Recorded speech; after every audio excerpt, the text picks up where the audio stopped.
All right, friends, the light has come. We're on to lesson 88 of the workbook of A Course in Miracles. Once again, as we've been doing, this is part of the review, the second review in the workbook. Let's just review the lessons that have come up to this moment. I know I've been doing this every day, but it helps to keep it fresh in our mind. Remember where we've come from. Lesson 81, I am the light of the world. Also, forgiveness is my function as the light of the world. Lesson 82, the light of the world brings peace to every mind through my forgiveness. And let me not forget my function. Lesson 83, my only function is the one God gave me. And my happiness and my function are one. So my function is God gave me, it's forgiveness. Forgiveness brings happiness. Forgiveness brings peace. Forgiveness brings joy. And then love created me like itself, and love holds no grievances. That's lesson 84. Love created me like itself. Love holds no grievances. I cannot have grievances and remember what I am, which is love. Lesson 85, my grievances hide the light of the world in me. So not only light and love are the same, really. So I can't see the light of love, the light of God, the love of God, without letting go of my grievances, which is the same thing as saying forgiveness. My salvation comes from me. Lesson 86, only God's plan for salvation will work. And holding grievances is an attack on God's plan for salvation. And then lesson 87, I will there be light. There is no will but God's.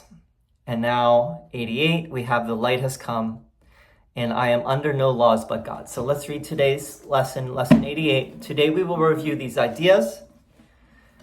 Remember, this is the first paragraph, and now we're going back. This is a review of lesson 75, the light has come.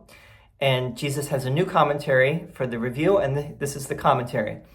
In choosing salvation rather than attack, I merely choose to recognize what is already there. Salvation is a decision made already. Attack and grievances are not there to choose. That is why I always choose between truth and illusion, between what is there and what is not. The light has come. I can but choose the light, for it has no alternative. It has replaced the darkness, and the darkness has gone. Paragraph 2. These would prove useful forms for specific applications of this idea, and this is all in italics now. This cannot show me darkness, for the light has come. The light in you is all that I would see, and you put the person's name. I would see in this only what is there. Okay, so that's the first, the light has come. Now here's the second lesson for the review today. Lesson 76, I am under no laws but God's. Here is the perfect statement of my freedom. I am under no laws but God's. I am constantly tempted to make up other laws and give them power over me. I suffer only because of my belief in them. They have no real effect on me at all. I am perfectly free of the effects of all laws save God's. In His are the laws of freedom. For specific forms in applying this idea, these would be useful. And this is all in italics. My perception of this shows me I believe in laws that do not exist. I see only the laws of God at work in this. Let me allow God's laws to work in this and not my own. All right, so lesson 88, we're going to go through it a little bit slower. Today we will review these ideas. Lesson 75, the light has come. Remember, I am the light of the world. I will there be light. There is no will but God's. The light has come. The light is already here. In choosing salvation rather than attack, I merely choose to recognize what is already there. Salvation is a decision made already. So, in other words, what Jesus is getting at, he doesn't talk about the atonement. He doesn't mention the atonement that much. He hasn't really talked about it in the workbook that much. But the atonement principle is the key idea of the whole course. The atonement principle is basically separation is unreal, non-existent. There is no separation in reality. There's no separation in reality, and there's no separation even now. And even here and even now, God is still shining. The love of God is still present. It's ever present. It's right here in my own mind, in my own consciousness. It's only for me to choose that. So that's the atonement principle. And that's the same as saying that salvation is a given. It's not like I need to be saved, actually. The only thing I need to be saved from is my own sense that I need to be saved, because I don't need to be saved.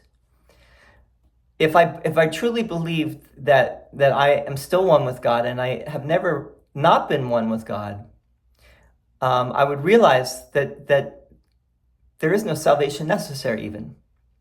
Salvation is only a concept, just like forgiveness is a concept that we need in this world of illusion. It's not really necessary if you've accepted the truth, right? If you've accepted the reality, you don't need the illusion anymore. And forgiveness and salvation are helpful illusions, but they're not the truth, right? Don't think that they're the truth. They're still part of the illusion as well. So in choosing salvation rather than attack, I merely choose to recognize what is already there. Salvation is a decision made already. Attack and grievances are not there to choose. They're not even real choices. They're not even really there in reality. That is why I always choose between truth and illusion, between what is there and what is not. The light has come. I can but choose the light, for it has no alternative. It has replaced the darkness, and the darkness has gone. So the light is already there, right? In a sense, what this is also saying is that once Jesus, the work is already cut out for us. Someone did it already, and we can think in terms of Jesus, that Jesus was the one who made that choice to accept the atonement and to go all the way home back to God. In doing that, that was just proof that it can be done, and that we all can do that.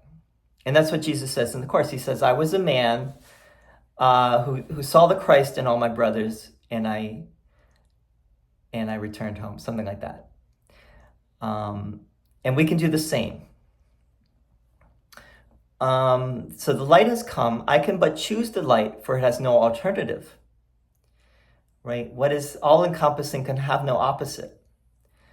So light and love are really synonymous. The love and the light of God have no opposite in reality. They only seem to in the illusion. It has replaced the darkness, and the darkness has gone. And then Jesus gives us some suggestions for specific applications, and he says, this cannot show me darkness, for the light has come. Meaning this situation cannot delude me into thinking that the darkness is real, but the light is still there. It has never changed. The light in you is all that I would see, and you give the person's name. So if you start to see someone in a negative or a dark light, you can say in your mind, all I want is to see the light in you. I want to see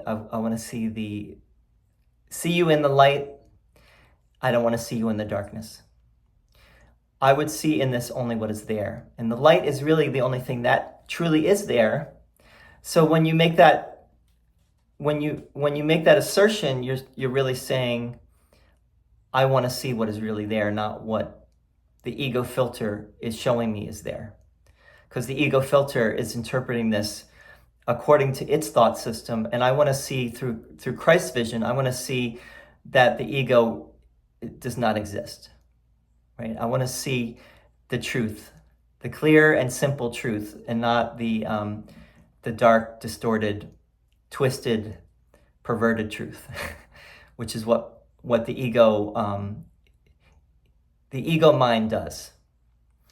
All right, so that's the first part. The light has come, and then I am under no laws but God's. Here's the perfect statement of my freedom. I am under no laws but God's. I am constantly tempted to make up other laws and give them power over me. I suffer only because of my belief in them. They have no real effect on me at all. I am perfectly free of the effects of all laws save God's, and His are the laws of freedom. So we talked about this when we had this lesson earlier. We talked about, well, why does it say laws and why does it not say law? The law of God, because you would think that God really only has one law, right? If it's one God, one love, one law, why does God have a whole set of laws? Well, I think that's really just speaking so that we can understand from our perspective, because in our world, we have many laws. We don't have just one law, right? In this country, we talk about the rule of law. Now, laws are human-made thing, and the laws of this world, which are not necessarily the governing laws of society, but they're all the laws of this world, whatever laws they may be, they really have no power over me, right? And this is a very strong statement. This is a very powerful statement. This is a complete game changer if you want to go there with it, which is that nothing in this world has any power over me except the law of the love of God, right? That is the only thing that that is real and that means anything. Everything else is a way to hide that fact from me. So if I give my power to any of the laws here in contradiction, you could say, to the law of God, I'm making a mistake, right? I'm